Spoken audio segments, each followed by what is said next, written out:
कृष्ण सुखैक तात्पर्य गोपी भाव वर्य। एकमात्र प्रियतम भगवान श्याम सुंदर श्री कृष्ण के सुख की चाह लिए ये गोपियां जी रही हैं, गोपियां निरंतर प्रतीक्षा करती हैं। तो भला भगवान श्याम सुंदर श्री कृष्ण इन गोपियों को कैसे भुला सकते हैं?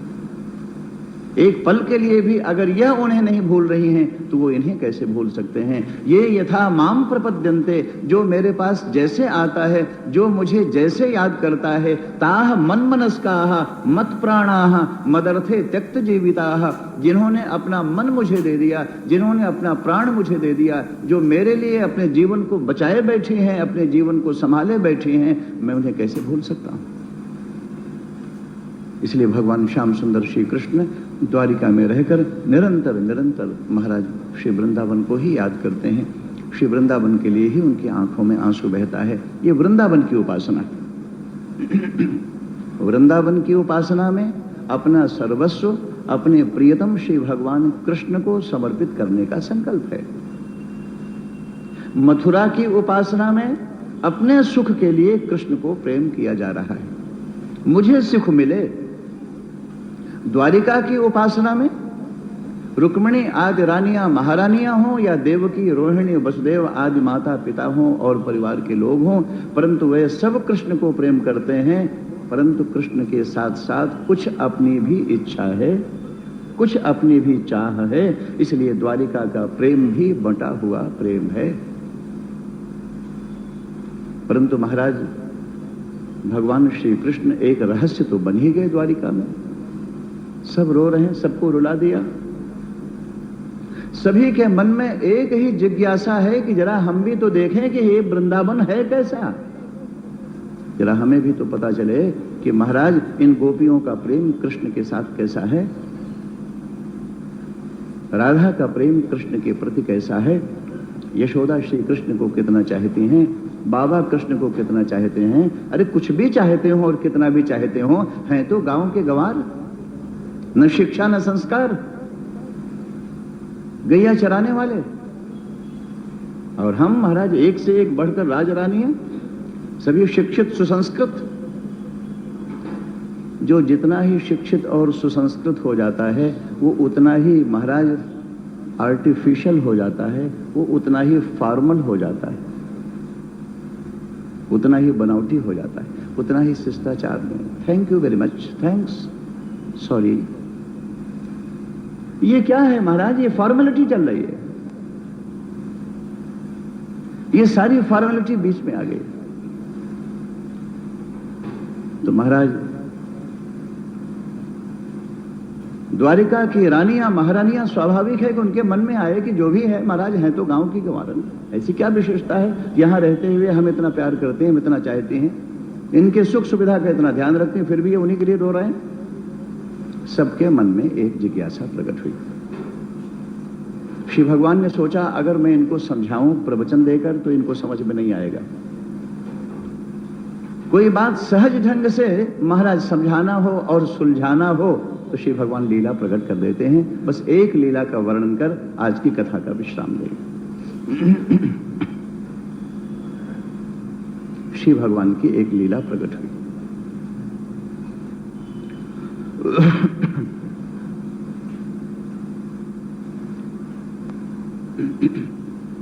महाराज एक दिन प्रातः काल द्वारिका में रुक्मिणी जी के पास बैठे भगवान श्याम सुंदर और अचानक पेट पकड़ के रोने लगे। अरे रुक्मिणी बड़ा दर्द हो रहा, मुझे तो पेट में बड़ा दर्द हो रहा।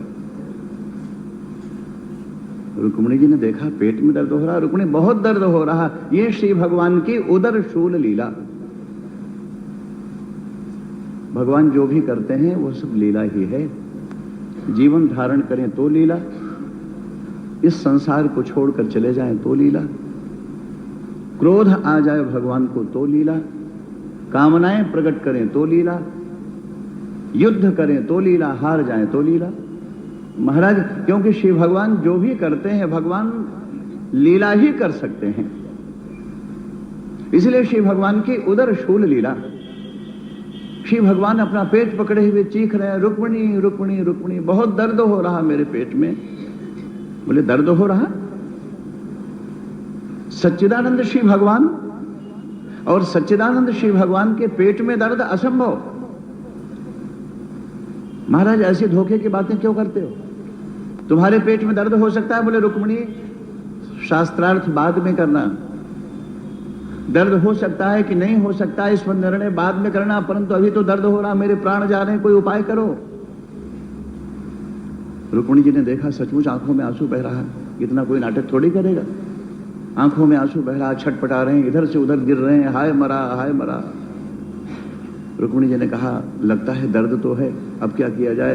तो महाराज साक्षात वैकुंठ की अधिष्ठात्री लक्ष्मी हैं, जिसको भी इशारा किया वही भागा चला आया है। एक से एक बड़े से बड़ा डॉक्टर, वैद्य और चिकित्सक, देवताओं के वैद्य अश्विनी कुमार, स्वयं श्री भगवान धन्वंतरी, जिधर भी चाहा इशारा किया रुक्मिणी जी ने, सारे के सारे भागे चले आए।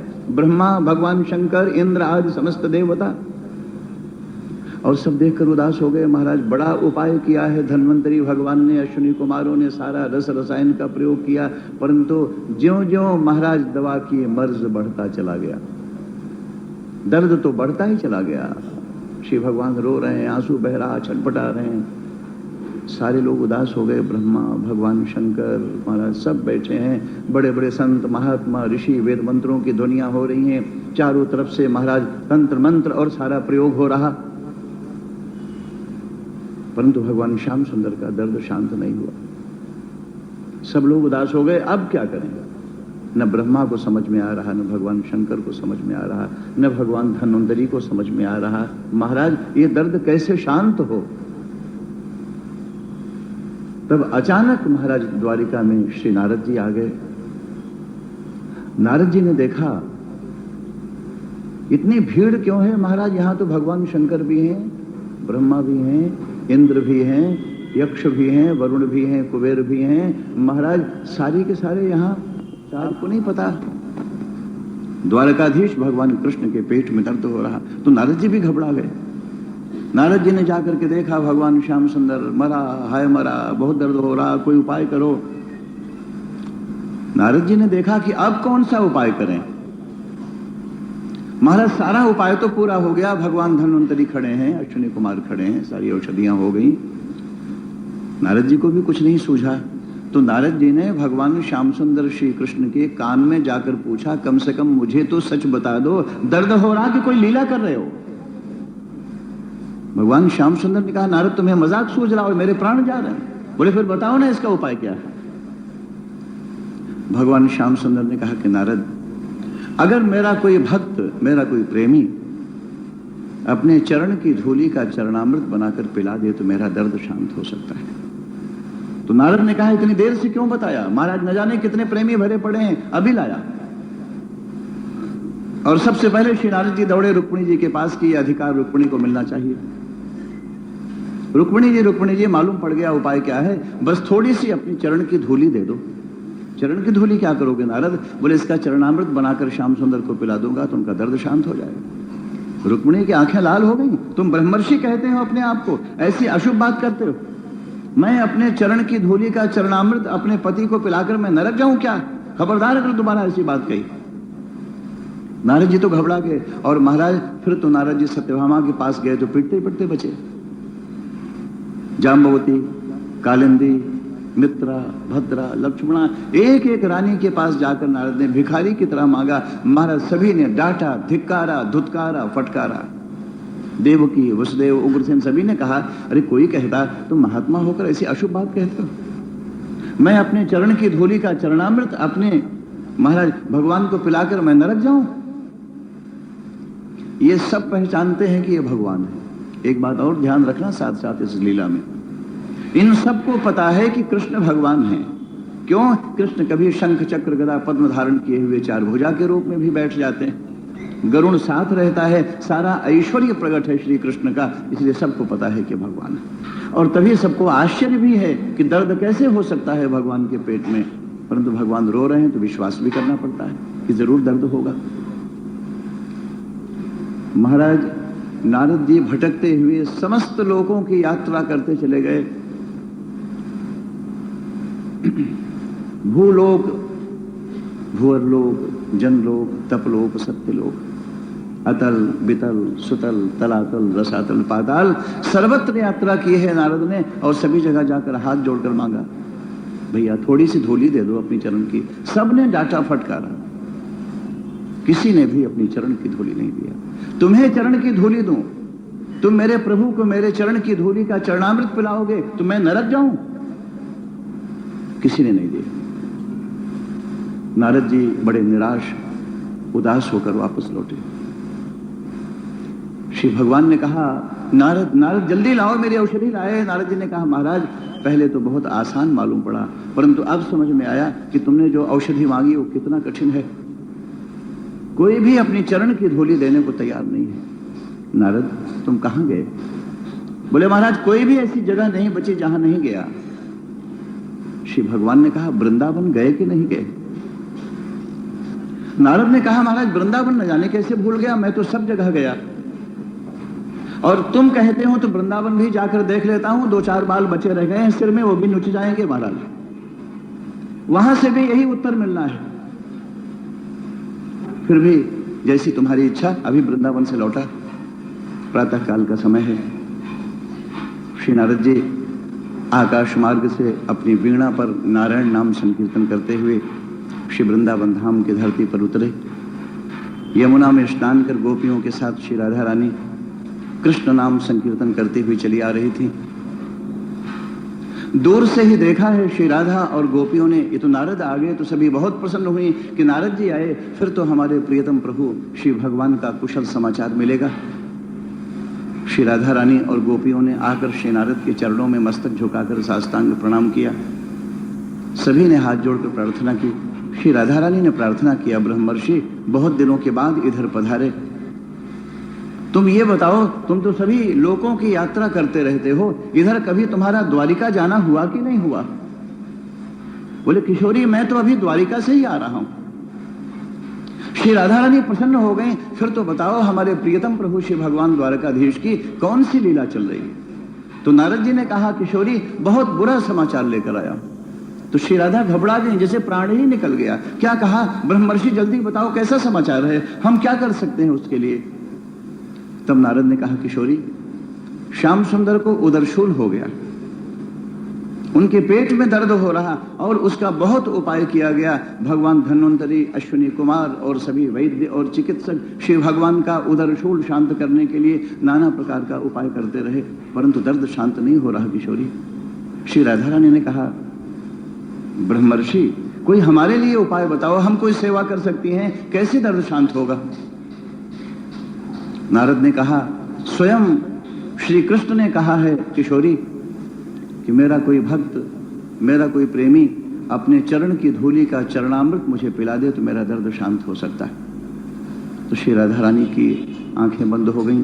श्री राधा रानी ने हाथ जोड़ा, क्योंकि पहले तो यह तय होना चाहिए कि हमारे प्रियतम प्रभु श्री भगवान मुझे अपनी प्रेयसी होने का अधिकार देते हैं कि नहीं देते, क्या मुझे मानते हैं कि मैं उनका भक्त हूं? इसलिए श्री राधा रानी ने अपनी आंखें बंद की, हाथ जोड़कर द्वारकाधीश भगवान श्याम सुंदर को मन ही मन पूछा कि प्रभु पहले तुम ये बता दो कि तुम मुझे ये अधिकार देते हो अपनी अपनी प्रेयसी होने का?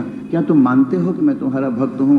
श्याम सुंदर, अगर तुम मुझे यह अधिकार देते हो तो मैं आज अपने चरण की धूली का चरणामृत बनाने के लिए तुम्हारे पास भेज रही हूं। तब श्री राधा रानी ने हाथ जोड़े, आंखें खुली, ब्रह्मर्षि आए तो तुम इतना देर से क्यों आए? ये लो हमारी चरण धूली और शीघ्रता करो नारद जी, और चरणामृत बनाकर श्याम सुंदर को पिलाओ, उनका दर्द शांत हो जाए। नारद ने कहा, किशोरी तू पागल हो रही है? सारा संसार भटक आया, सारे लोकों में भटक आया, कोई देने को तैयार नहीं। सबने यह कहा कि मैं अपने चरणामृत को पिलाकर श्याम सुंदर को नरक जाऊं। किशोरी तू अपने प्रियतम प्रभु श्री भगवान को अपनी चरण की धूली का चरणामृत पिलाएगी, नरक नहीं जाएगी क्या? श्री राधा रानी ने कहा, नारद एक नरक की बात करते हो? ऐसे तो कोटि कोटि नारकीय यातना भुगतने को ये राधा तैयार बैठी है कि मेरे प्रियतम प्रभु श्री भगवान श्याम सुंदर को एक पल का सुख मिले, और उसके बदले में महाराज मुझे एक नहीं करोड़ों करोड़ों नरक की यातना भुगतने को मिले। इसीलिए जी रही हूं नारद, मैं अपने लिए नहीं जी रही, मैं अपनी श्याम सुंदर के लिए जी रही। मेरा सुख मेरे श्याम सुंदर का सुख है, मेरी चाह मेरे श्याम सुंदर की चाह है, मेरी इच्छा मेरे जीवन का सर्वस्व मेरे प्रियतम श्री भगवान को समर्पित है। नारद शीघ्रता करो, मेरी चरण की धूली ले जाकर चरणामृत बनाकर श्याम सुंदर को पिला दो। दूसरी गोपियां दौड़ी, दूसरी गोपियों ने कहा नारद जरा ठहरो, श्याम सुंदर मुझे भी तो बहुत प्यार करते थे। नारद जी तुम्हारी बड़ी कृपा होगी, मेरी चरण की धूली का चरणामृत बनाकर हमारे श्याम सुंदर को पिला दो।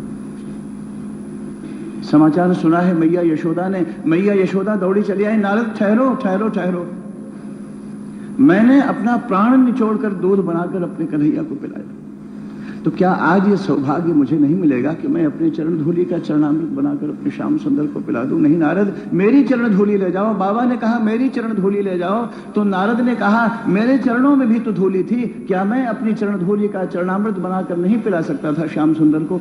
परंतु डर तो मुझे भी था कि कहीं मुझे नरक नहीं मिले। मैं अपने आप को बड़ा भारी भक्त कहता घूम रहा था। नारद ने अपनी वीणा को उतार कर फेंक दिया वृंदावन की धरती पर और श्री राधा रानी के चरणों पर लोटपोट हो गए कि किशोरी क्षमा करो, किशोरी तुम्हारी जय हो, तुम्हारी जय हो, तुम्हारी जय हो, हे वृंदावन तुम्हारी जय हो, जिस वृंदावन ने आज मुझे इतनी बड़ी दृष्टि प्रदान कर दी है। मैं नारायण नाम का संकीर्तन करता हुआ वीणा के ऊपर और महाराज सारे संसार में घूमता रहा, इतनी सी बात मुझे समझ में ना आई कि अपने प्रियतम के सुख के लिए अपने जीवन का सर्वस्व निछावर कर देना चाहिए।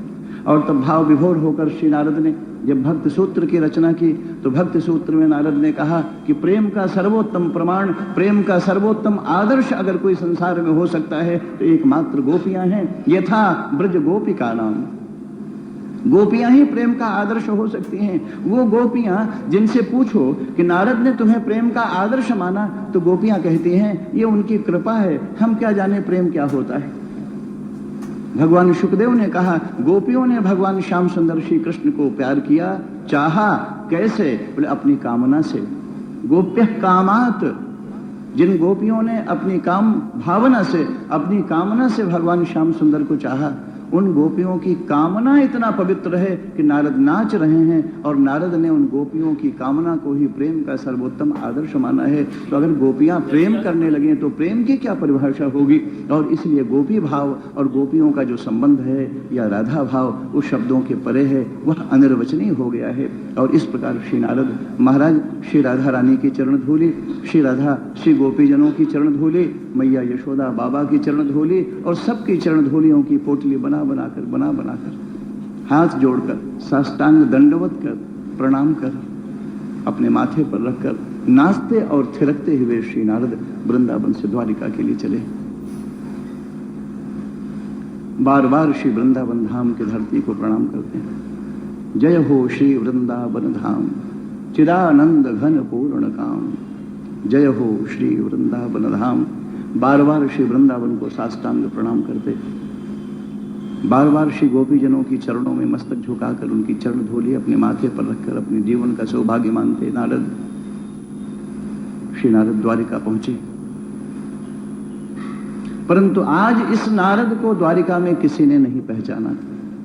लोगों ने देखा होगा कोई पागल है चला रहा है, नाच रहे हैं, आंखों में आंसू बह रहा, हंस रहे हैं, कभी गा रहे हैं, कभी गुनगुना रहे हैं, बार बार श्री वृंदावन की ओर मुख कर बार बार श्री वृंदावन को प्रणाम कर रहे हैं। महाराज सबने उस नारद को पहचाना जो नारद वीणा लेकर आया करते थे, अपनी वीणा के तारों पर नारायण नारायण नाम संकीर्तन करते हुए। परंतु वह नारद जो आज प्रकट हुआ है, जो अपने माथे पर गोपियों की चरण धूली की पोटली बांधे खड़ा है, जिसकी आंखों में आंसू बह रहा है, द्वारिका के लोग उस नारद को कहां पहचान सके। दूर से ही देखा भगवान श्याम सुंदर ने, तो श्याम सुंदर मुस्कुराते हुए उठकर खड़े हो गए, आओ नारद नारद आओ, लाए मेरी औषधि। बोले पियो जितना पीना है महाराज, ले आया चरण धूली। कहां दर्द था भगवान श्याम सुंदर के पेट में, कहां था उदरशूल श्री भगवान की माया थी। परंतु प्रेम की कसौटी पर सबका प्रेम महाराज उथला हो गया। सब